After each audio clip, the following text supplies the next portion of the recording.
Pourquoi tous les thérapeutes devraient se former à l'EFT, selon moi? En tout cas, bonjour à toutes et à tous, bienvenue dans ce podcast. C'est un podcast. Je suis David Vigneron, je suis formateur en hypnose clinique, formateur en EFT, ça tombe bien parce qu'on va parler de cela. Par ailleurs, infirmier diplômé d'État. Ici, dans cette vidéo, je vais donc vous donner de bonnes raisons, celles pour lesquelles vous devez vous former à l'EFT. Si vous êtes coach, si vous êtes thérapeute, je vais essayer, j'ai bien dit essayer, d'être le plus objectif possible. C'est pas évident parce que j'aime l'EFT, si vous me connaissez, vous le savez.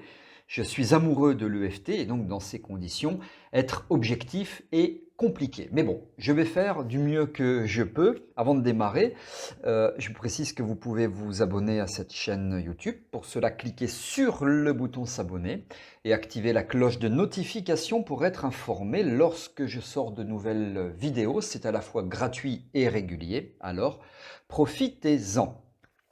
Je vous rappelle rapidement ce qu'est l'EFT pour celles et ceux qui ne connaissent pas, celles et ceux qui éventuellement ne me suivent pas.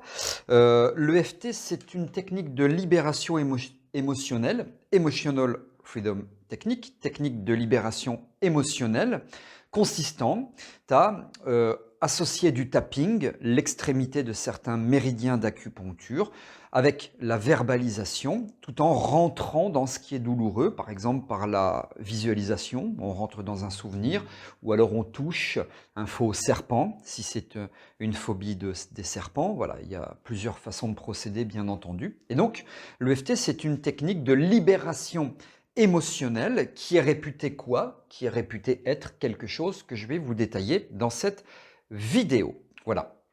Alors, on y va, on rentre dans le vif du sujet. Pourquoi tous les thérapeutes et les coachs devraient se former à l'EFT? Première raison, parce que c'est facile à faire, c'est facile à utiliser, c'est facile à pratiquer. Quand on est formé, évidemment, il faut quand même se former un minimum. Voilà, il n'y a pas besoin de faire de très longues études, hein, en quelque sorte, pour pouvoir pratiquer l'EFT. Et quand je dis c'est facile à pratiquer, je veux dire que c'est facile à pratiquer pour le thérapeute, donc thérapeute qui va accompagner ses consultants en fonction des problématiques, facile pour le thérapeute et aussi facile pour le consultant, à condition que le thérapeute pratique ce que l'on appelle l'éducation thérapeutique, c'est-à-dire qu'il explique au consultant comment faire l'EFT, éventuellement s'il est tout seul et qu'il en a besoin. Et ça m'amène au deuxième point, c'est qu'on peut très facilement autonomiser les consultants pour qu'ils soient tout à fait autonomes et donc pour qu'ils utilisent seuls l'EFT chez eux en totale autonomie. Étant entendu que si vous avez un consultant qui vient vous voir pour un problème, imaginons de deuil, par exemple, eh bien, vous n'allez pas lui dire « Madame ou Monsieur, rentrez chez vous, je vous montre comment on tapote l'EFT, comment on pratique l'EFT, puis vous allez traiter le deuil tout seul chez vous. » Non. Je vous donne un exemple concret qui m'est arrivé. Une jeune fille vient me voir, phobie des araignées, phobie traitée, je ne sais plus exactement, en 1, 2 ou 3 séances, peu importe, phobie traitée. Elle m'envoie un message quelques semaines ou mois plus tard pour me dire « Merci, je n'ai plus peur des araignées. Pour autant, je n'ai pas ouvert un élevage d'araignées, ça tombe bien parce que ce n'était pas l'objectif. C'était une peur, une phobie des araignées conduisant à des attaques de panique, hein, à tel point qu'elle était, elle et son copain étaient à 2 doigts de se séparer, tellement que ça devenait très compliqué à gérer cette phobie des araignées. Et voilà, donc elle me dit, en gros, pour la phobie des araignées, tout va bien, c'est traité, c'est géré, tout est OK, résultat très probant, objectif atteint. Et, me dit-elle, et ça je ne savais pas, j'ai utilisé l'EFT aussi pour passer mon permis de conduire, alors le permis moto, et j'ai réussi mon permis moto. J'avais très très peur de passer mon permis moto, stress, pas confiance en moi, angoisse, peur de l'échec, etc., etc. Et j'ai réussi, je me suis débrouillé toute seule en EFT, je ne sais plus exactement comment elle a formulé ça, mais elle a été autonomisée, elle a compris comment ça fonctionnait quand je lui ai proposé cette approche pour la phobie des araignées, et puis elle a fait un espèce de copier-coller adaptation pour réussir son permis moto, et elle a réussi. Et ça, c'est super.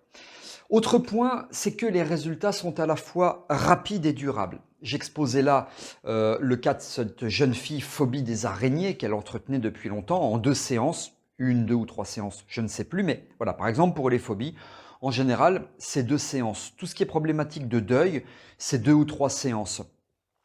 Stress post-traumatique, c'est 2, 3, 4, 5 séances, ça dépend. Pour des problématiques, bien souvent, pour lesquelles il y a un suivi d'un psychologue ou autre qui n'a rien donné. J'ai rien du tout contre les psychologues et leurs approches. Au contraire, parce qu'il y en a énormément qui s'ouvrent et que je forme à l'EFT et c'est super. Simplement, ce que je dis, c'est que les techniques ne sont pas toujours adaptées. Et là, on se rend compte qu'il y a des résultats qui sont à la fois rapides et qui sont durables.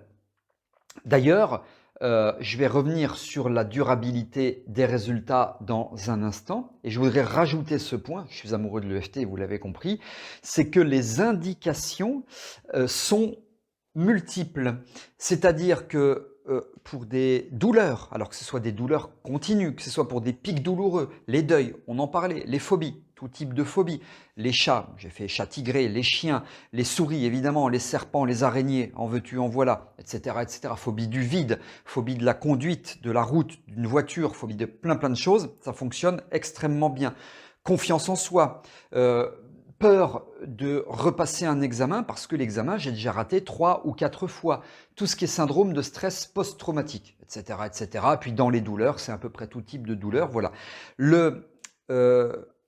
Un des arguments en la faveur de l'EFT, c'est vraiment que les indications sont multiples avec ces résultats que je vous évoquais qui sont rapides et durables. Je vous évoque le meilleur dans un instant. Juste avant de ceci, je vous précise que pour aller plus loin, vous pouvez vous inscrire, c'est gratuit, à ma prochaine conférence en ligne qui s'intitule « Comment utiliser l'EFT lors de vos prises en charge thérapeutiques ». Le programme figure dans la description de cette vidéo. Je vous le détaille en 5 secondes. On va évidemment expliquer ce qu'est l'EFT. Je vais aborder les 5 facteurs qui constituent l'efficacité bluffante de l'EFT pour que vous puissiez appliquer rapidement. Les différences et points communs avec l'EMDR. Je vais vous expliquer les 3 erreurs à éviter lors de la pratique de l'EFT. Je vais également vous communiquer des enseignements liés. Je vais partager avec vous 3 exemples de prise en charge qui ne relevaient pas de base, en tout cas de l'EFT, et pourtant vous allez voir que c'est bluffant. Je vais vous donner de précieux conseils, puis je vais vous offrir des cadeaux, vous allez participer à une expérience, etc. En bref, c'est une super conférence qui vous attend là, inscrivez-vous. C'est sous cette vidéo, le nombre de places est limité, ne tardez pas. Voilà. On reprend pourquoi tous les thérapeutes et les coachs devraient se former à l'EFT. Un autre point important, et contrairement à l'EMDR, c'est que l'EFT, il n'y a pas de formation continue. Vous vous formez une bonne fois pour toutes, c'est fini, vous pratiquez, et il n'y a pas besoin de revenir tous les mois, toutes les semaines, tous les ans, tous les 5 ans, tous les 2 ans, resuivre une formation. Évidemment, c'est toujours bien de se tenir au courant, c'est toujours bien de maintenir ses acquis, c'est important, mais en tout cas, il n'y a rien d'obligatoire. Et c'est accessible à tous, c'est-à-dire que si vous êtes praticien en hypnose, vous êtes sophrologue, vous êtes relaxologue, vous êtes praticien en Reiki et que sais-je encore, eh bien vous pouvez vous former à l'EFT. Il n'y a pas besoin de justifier d'avoir fait 3 ou 4 ans d'études pour, par exemple, voilà, on dirait c'est ouvert seulement aux infirmiers ou 7 ans d'études, c'est ouvert seulement aux médecins, etc. C'est accessible à tout le monde à condition, bien évidemment, d'être motivé. Et puis le meilleur dans tout ça, c'est que vous pouvez consulter à distance. L'EFT, c'est très facile, je trouve beaucoup plus facile que l'hypnose de la pratiquer à distance. Alors, ma première expérience de la pratique de l'EFT à distance, alors que je ne voulais pas pratiquer à distance, c'est un ami qui habite à l'opposé de chez moi. Moi, je suis en Lorraine, il est en Bretagne, et qui me dit, voilà, ma fille a raté le concours de l'école d'infirmière, elle a peur, elle stresse, l'oral, c'est compliqué, etc. Est-ce que tu peux lui faire des séances d'EFT? Je ne veux pas la mettre sous antidépresseur, c'est pas adapté, etc. Bon. Je lui dis oui, mais moi, je veux que tu restes à côté d'elle, dans une pièce à côté. Si elle fait un malaise vagal, le truc insensé que jamais personne n'a fait en EFT, je veux que tu sois là, etc.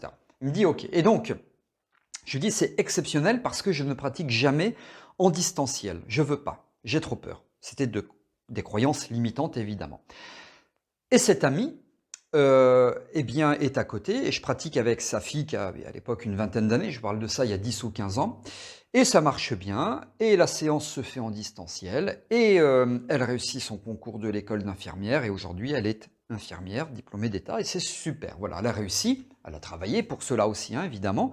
Je pense que l'EFT a largement contribué à l'atteinte de cet objectif, celui d'abord de réussir le concours de l'école d'infirmière et ensuite, bien sûr, de devenir infirmière. Donc les consultations à distance, c'est possible. C'est plus facile que l'hypnose, comme je vous le disais. Alors là, pour tout vous dire, euh, on est au mois de février, on est le 16 février, le lundi 16 février 2026, mais vous écoutez cette vidéo courant juillet 2026, puisque j'ai toujours de l'avance au moment où je réalise les vidéos en moyenne entre 4 et 8 mois d'avance. Bon là j'ai à peu près 6 mois d'avance. Voilà, donc là on est en plein mois de juillet, je suis en short, pieds nus, t-shirt, parce que je suis dans un pays chaud. Je suis à Madagascar, il fait d'ailleurs très très chaud. Là j'ai dû couper la clim pour faire la vidéo, parce que sinon la clim est un petit peu gênante pour le micro. Et on est lundi, donc je suis à Madagascar, il fait très bon, il fait très chaud. Et pas plus tard que vendredi, il y a à peu près 3 jours, j'ai fait 2 séances d'EFT. Une séance pour la confiance en soi, donc voilà, c'est plus à visée coaching. Confiance en soi, c'était la première fois que je voyais ce monsieur, enfin en l'occurrence en distanciel, enfin on le voit quand même, hein. Simplement je ne peux pas lui serrer la main puisqu'on est en distanciel. Et j'ai fait une autre séance, c'était jeudi soir celle-ci, donc il y a 3-4 jours de cela, pour une séance sur la phobie des rats. Oui, il y en a, hein, bien sûr. Une personne qui habite à la campagne en plus, voilà. Et les 2 personnes-là, je vais les revoir une deuxième, voire une troisième fois. Ce que je veux vous dire, c'est que c'est très facile en distanciel. Je suis assis. Il ne le voit pas forcément que je suis à Madagascar, puisque j'ai pas envie de montrer que je suis d'ailleurs tout près d'une piscine au moment où là je vous parle. Et ça se fait très très bien. J'ai le matériel nécessaire qui nécessite un petit investissement de à peu près 150 €. Un ordinateur évidemment c'est mieux. Être au calme, c'est le cas actuellement tandis que je suis en train de vous parler, et ça va très très bien. Le distanciel, allez-y avec l'EFT, c'est génial et ça fonctionne très très bien. Et puis enfin, pourquoi j'aime l'EFT, pourquoi tout le monde devrait se former? Parce qu'il y a de nombreuses publications médicales, scientifiques, neuroscientifiques qui relatent ces résultats, qui relatent les résultats durables. Alors ça s'explique, et je ne vais pas rentrer dans les détails, au niveau de l'hippocampe, dans le cerveau donc, hein, au niveau de l'amygdale cérébrale, au niveau du siège de la mémorisation, de plein de choses, selon si on parle de phobie, selon si on parle de deuil, selon si on parle de syndrome de stress post-traumatique. Et une fois que... Alors d'ailleurs, d'abord, il y a plein de publications qui disent que oui, bah effectivement, il se passe des choses au niveau de l'amygdale qui n'est plus activée, etc., des sécrétions de cortisol. Enfin, je ne vais pas rentrer dans les détails de tout ça. D'ailleurs, il y a d'autres vidéos sur cette chaîne dans lesquelles on aborde tout ça, notamment avec un docteur en neurosciences qui est neurochirurgien. C'est le docteur Philippe Pincalé. Vous pourrez très facilement retrouver des vidéos de lui sur ma chaîne YouTube ou ailleurs, hein, d'ailleurs. Et le docteur Philippe Pincalé explique très simplement, il faut être attentif quand même, en long, en large et en travers, comment et pourquoi les résultats sont bluffants et pourquoi les résultats sont durables. Les neuroscientifiques, et puis Philippe connaît très bien le cerveau parce qu'il l'opère, il est neurochirurgien. Les neuroscientifiques valident l'EFT, la science valide l'EFT, les publications médicales et scientifiques et neuroscientifiques valident l'EFT. Alors pour toutes ces raisons, je dis un grand oui, tout le monde, tous les coachs, tous les thérapeutes devraient se former à l'EFT. Voilà tout ce que je souhaitais vous expliquer ici. Peut-être vous avez des questions, des remarques, des commentaires, des suggestions ou autres. C'est sous cette vidéo, dans la partie prévue pour cela. Je réponds à vos questions sans intermédiaire. J'espère que cette vidéo vous a plu. Si c'est le cas, vous pouvez liker en cliquant sur le pouce bleu. Ça m'encourage toujours à vous proposer du contenu gratuit, totalement gratuit. Et puis inscrivez-vous au webinaire, à cette conférence en ligne dont je vous parlais il y a quelques instants. Merci de m'écouter, merci d'avoir été attentif et attentive. Je vous retrouve avec grand plaisir dans de prochaines vidéos. À très bientôt.